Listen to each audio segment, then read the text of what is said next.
మెంతి కూర పప్పు ఎలా ప్రిపేర్ చేయాలో ఇప్పుడు మనం చూద్దాము. తగినంత కందిపప్పు తీసేసుకొని బాగా వాష్ చేసేసుకొని వాటర్ కూడా వేసేసుకొని ఇప్పుడు మెంతి కూర నేను ఒక కట్ట తీసేసుకున్నా. అది కూడా బాగా వాష్ చేసేసుకొని అది కుక్కర్లో వేసేసుకోవాలన్నమాట. ఇప్పుడు కారం ప్రిపేర్ చేద్దాము.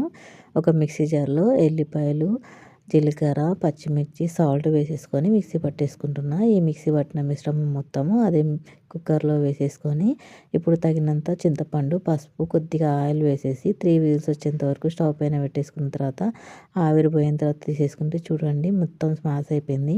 అది పప్పు ఉంటేనే మంచిగా ఉంటుంది. ఈ మెంతికూర పప్పు టేస్ట్ అనమాట. ఇప్పుడు మనం పోపు వేసేసుకుందాము. పోపులో ఆనియన్స్ వేసేసి కొంచెం లైట్ బ్రౌనిష్ కలర్ వచ్చేంత వరకు ఉంటే టేస్ట్ బాగుంటుందన్నమాట. ఇలా బ్రౌనిష్ కలర్ వచ్చిన తర్వాత కొంచెం పసుపు వేసేసుకొని ఇప్పుడు మనం స్టవ్ ఆఫ్ చేసి పెట్టుకొని ఆ పప్పులో వేసేసుకుంటే మనకు మెంతికూర పప్పు రెడీ అనమాట. చాలా టేస్టీగా ఉంటుంది. ట్రై చేయండి. Thank you.